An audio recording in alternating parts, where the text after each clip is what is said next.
হাত খালি গলা খালি কন্যার নাকে নাক ফুল, সেই ফুল পানিতে ফেলা কন্যা করলো ভুল। এত সুন্দর খাবারের আগে মনটা তো খুশি হয়ে যায়। এই যে শীতের রাতে এরকম গরম গরম যদি এরকম কোনো একটা মাখা খাওয়া যায় ঝাল ঝাল করে, তাহলে তো আর বলার অপেক্ষাই রাখে না। দেখলেন তো শুরুতে হচ্ছে বাদাম ভেজে নেওয়া হলো, এরপরে হচ্ছে চাল ভেজে নেওয়া হয়েছে। এরপরে ধীরে ধীরে এই যে দেখতে পাচ্ছেন একদম মানে আমরা হচ্ছে বরিশালের মানুষ যখন লঞ্চে যাতায়াত করি তখন কিন্তু লঞ্চে এরকম ঘটি গরম কিনতে পাওয়া যায়। ওদেরকে দেখা যায় যে স্টিলের এরকম একটা মগের মধ্যে ওরা এরকম মাখা দেয়। তো আজকে আমিও স্টিলের মগ একটা নিয়ে নিলাম, সেটার মধ্যে হচ্ছে সেই বাদাম দিয়ে দিলাম, চাল ভাজা দিয়ে দিলাম, দিয়ে হচ্ছে এখন মেইন হচ্ছে এটার মেইন উপাদান হচ্ছে কিন্তু চানাচুরটা। আর চানাচুরটা হচ্ছে আপনি যেই চানাচুরটা বেশি পছন্দ করেন সেটা দিবেন, সেটা দিয়েই খেতে বেশি মজা লাগবে।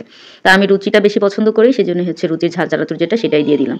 অবশ্য অনেকে এই চানাচুরটা একটু গরম করেও দেয়, আমি গরম করে দেই নাই, আমি এমনি এমনি দিয়ে দিয়েছি। তারপরে এখানে হচ্ছে বাকি সব উপাদানগুলো দেখাই দিচ্ছি। এই যে টমেটো লাগবে, শসা, কাঁচামরিচ, ধনিয়া পাতা, পেঁয়াজ, তারপর হচ্ছে লেবু কুচি, সবগুলো হচ্ছে এক একে দিয়ে দেবো। প্রথমে হচ্ছে টমেটো কুচি দেওয়ার পালা। টমেটোটা হচ্ছে ভিতরের যে বিচিগুলো একটু কম দিয়েছি, উপরের হচ্ছে পাটটা একটু বেশি দিয়েছি। একটু শসা দিলাম, কাঁচামরিচ দিলাম, সাথে হচ্ছে আর কাঁচামরিচটা তো অবশ্যই হচ্ছে ঝাল বুঝে, আর সাথে হচ্ছে পেঁয়াজ তো দিতেই হবে, মাস্ট বি, পেঁয়াজ না দিলে তো সেই টেস্ট আসবেই না। আর হচ্ছে যে ধনিয়া পাতা দিয়ে দিলাম, ধনিয়া পাতা একটু বেশি করেই দিয়েছি। আর যে লেবুটা দেখতে পেলেন এটা একটু পরে দিব, কারণ এখন এটাকে খুব ভালো করে মেখে নিতে হবে। ভালো করে মেখে না নিলে তো স্বাদ বাড়বে না। আর লেবুটা যদি দিয়ে অত বেশি মাখা হয় তাহলে একটু তিতা হয়ে যাওয়ার একটু সম্ভাবনা থাকবে। এই জন্য হচ্ছে এটার মধ্যে আগে আমি মেখে নিব, তারপর হচ্ছে লেবু অ্যাড করব। এখন এটাকে খুবই ভালো করে নেড়ে নেড়ে নেড়ে মাখায় নিচ্ছি।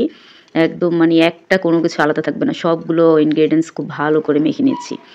একদম মাখা হতে হতেই দেখি খুব একদম লোভ লেগে গেল। অ্যান্ড হচ্ছে সাথে সাথে সরিষার তেল দিতে হবে।